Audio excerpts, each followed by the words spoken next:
G'day humans, Chris Stead here. Today we're going to do a bit of a comparison. We've got the ASUS ROG Ally and the ASUS ROG Ally X, which has just been announced, and we're going to compare those two against each other, but we're also going to chuck in the Lenovo Legion Go as well into the mix. And this is all designed to help you guys decide, if you're trying to and ah about what portable PC handheld gaming experience you are after, what's already on the market in the ROG Ally and the Legion Go, and what's about to come around the corner. And see where it all fits in and see what works for you. Now, I have reviewed both the ROG Ally and the Legion Go previously. You can find those reviews on my channel.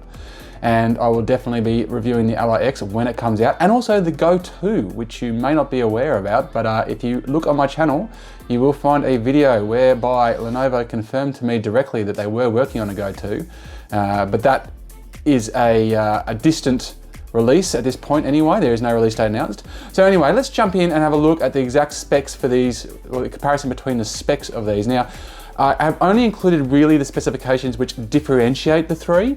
So where, for example, they've all got 2 speakers, they've all got Dolby Atmos support, stuff like that, I haven't bothered listing it. I've only mostly pulled out the key attributes that you're probably going to be wanting to be looking at if you're comparing these devices directly. So let's jump straight in and have a look at, I guess, the top of the level overview. So in terms of release date, the ROG Ally originally came out in June 13, 2023. It was followed not too long after, but a Legion Go in October 31, 2023. And now we've got the ROG Ally X, which is going to land on July 22, 2024. Now, so it's just over a year nudge between the ROG Ally and the ROG Ally X. Note that it's not the ROG Ally 2. It is the ROG Ally X, so it's effectively a Pro model.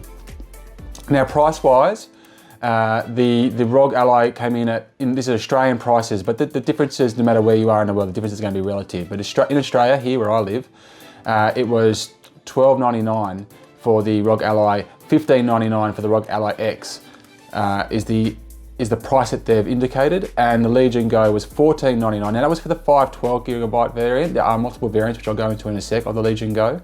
And just, I think it's worth clarifying as well, I did just look around, even the Lenovo website is selling that now for $1199. So that's the original launch recommended retail price you can see there, but it was going for $1199. So it's a fair bit different nowadays, realistically, getting 10 months on from launch. Now, weight, this is a really important point. So the ROG Ally is 590, ROG Ally X steps it up, okay, to 678. If you look at the dimensions just below that, you'll see why too. It's a fair bit thicker, almost double the thickness. So same height and width, but different thickness. Now, with the Legion Go, that's a bigger device. So it's longer, it's taller, it's significantly wider, and it's significantly heavier. And it's important to note, because if you've seen my Legion Go review, one of the things that I really did struggle with that particular device was the weight of it over time, depending on the way that you're playing it. Like if you've kind of got it on a table in front of you or whatever, it's okay if your hands are rested, but if you're holding it above your head or just in your hands, that weight does actually play a role. So if you're choosing between the three here, it's worth knowing that the Ally X is going to actually affect you slightly more than the ROG Ally, but they're still both a fair way below the Legion Go. Now let's look into the screen now and compare the screens. This is where the Legion Go really kind of jumps out. Well, to an extent anyway. It's a bigger screen, it's a higher resolution, it's got that 16 by 10 dimensions, or the spacing, and it's got a higher refresh rate. So the screen straight away kind of jumps out as being a bit more of a beast, and definitely as reviewing the two, the Legion Go screen is definitely one of its big selling points. Note that none of them are OLED like we see on this latest Steam Deck that's come out, which has pushed it up to OLED, and we might see that on the Go 2 when it comes out, probably the Ally 2 too when that arrives. But looking at what we've got in the market right now that we know about, the Legion Go in general is a better, bigger screen. That bigger screen obviously comes with a bigger weight. So that's pros and cons there. 500 nits brightness across the board. In fact, the ROG Ally and the ROG Ally X have no difference between them. They're pretty much just rolling out exactly the same screen, which is a little bit disappointing. I think they could have possibly done something there. Note that I've unconfirmed the response time for the Legion Go. Curiously, Lenovo has not specifically kind of come public with the response time. That 9 to 14 figure that I've shown there is just from a bit of research online. People have done some tests, and that's kind of where it's fallen, and depending on where you look. So unconfirmed, but either way, you're looking at a smaller response time, but a higher refresh rate. So interesting there. Now, if we jump inside the three devices, look, the processor across the board's the same. They're all using the AMD Ryzen Z1 Extreme, although note that the Legion Go in some territories, Australia being one of them, also Singapore, I believe, there's a few others around, did have just a straight Z1 option. And you'll notice as well in the storage below that the 256 gigabytes is also in select territories. I think the 256 gigabyte variant was linked to that Z1 variant. To create basically a cheaper entry point for some markets. But they're pretty hard to come by nowadays. So you've pretty much got the 512 or the 1 terabyte as an option in the Legion Go. Now, if we look at the two ROGs side by side, significant bump up in storage with the new ROG Ally X. And like, you know, obviously we're getting a price bump as well, but that's a really meaningful storage increase. Not only are games big nowadays, and an extra, you know, 500 gigabytes makes a difference on the ROG Ally X, because you've got that extra space to play with. Now, battery, also a big difference there, as you can clearly see. Now, battery life in these devices is a shocker in general. And the ROG Ally X doubles what the ROG Ally had, so that's a significant boost. Definitely something to be taken into consideration. So you're probably looking at 2 hours of gaming to 4 hours of gaming there, more or less. I haven't been able to test it, obviously, but considering that, you know, your processor and all of that's more or less the same, and you're running the same screen and res and everything like that, I think that you're probably going to get double the amount of game time. The Legion Go, that's 48 watt hours, so it's a bit more than the ROG Ally, but it's still definitely a pain point with that device. And as we look at the RAM as well, there's been a reasonably significant upgrade with the RAM as well, so that's also going to help across the board with just the running of games, the running of high-end games, just everything that goes with it, frame rate in particular. So it's good to see that big RAM boost, and that's going to push it obviously to the top of the pile out of the three of them. The ROG Ally and the Legion Go are more or less the same, as a high clock speed on the Legion Go. So let's head over to the ports, which is quite interesting. So the ROG Ally X is going to come with a Thunderbolt 4 port. So this is going to allow you theoretically to just run your ROG Ally X out to a bigger monitor or screen with greater ease. That's kind of what I see as being the big benefit. So if you want to just basically come home from a big day, or come home to see, got public transport, you've been playing a game, just plug it into your monitor or whatever, your TV, and just off you go. You can do that a lot easier with the ROG Ally X than you can with the ROG Ally. With the USB-C normal, the Legion Go does have a USB-C 4, which I believe supports Thunderbolt 3. So that can do it as well. It's just not quite as advanced, but the ROG Ally does not.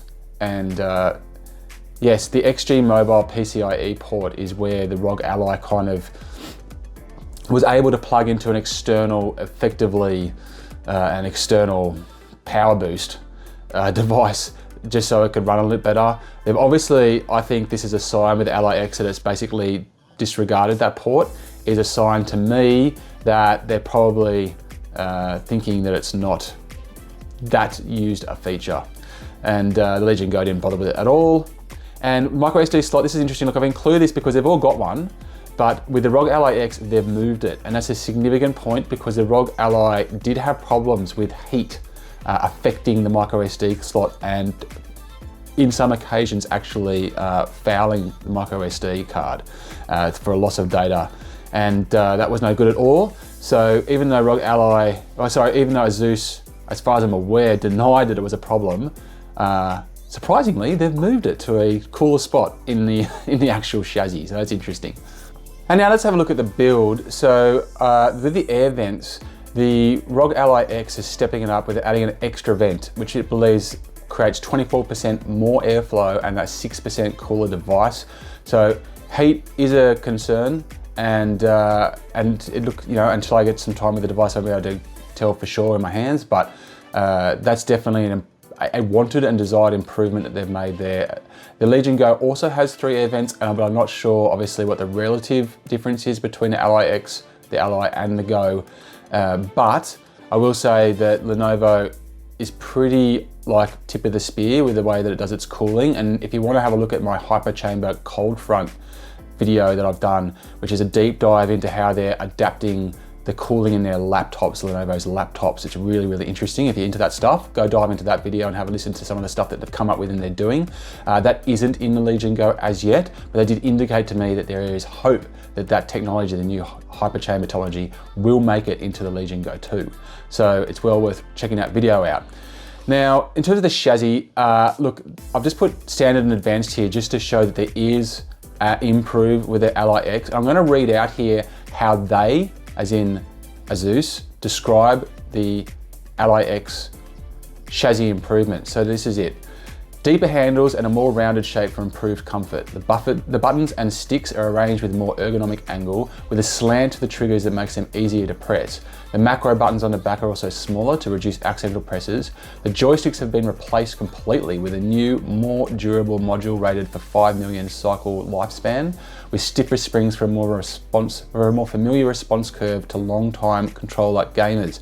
The D-pad has been similarly improved with more precise 8-direction inputs. So that's what they're saying that they've done.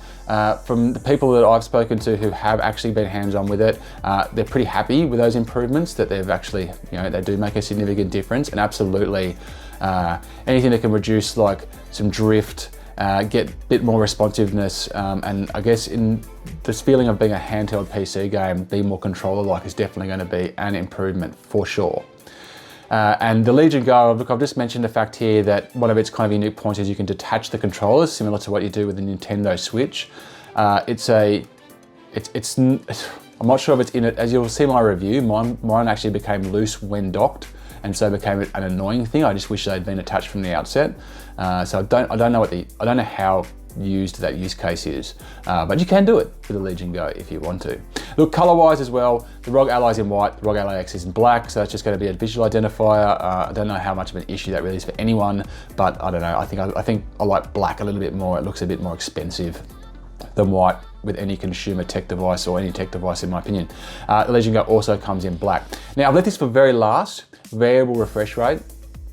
Now this is something that might slip through the cracks. You might not focus on it too much, but it's worth noting that both of the ASUS PC handhelds do have VRR, and at Legion the Go from Lenovo does not.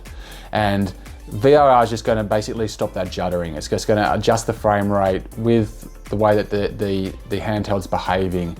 And considering that these things aren't fully like spec'd out like your gaming PC might be, or your gaming laptop, and the battery life isn't that great. It's going to be the hard drive space isn't massive. There's always kind of like side increments, things just affecting the way that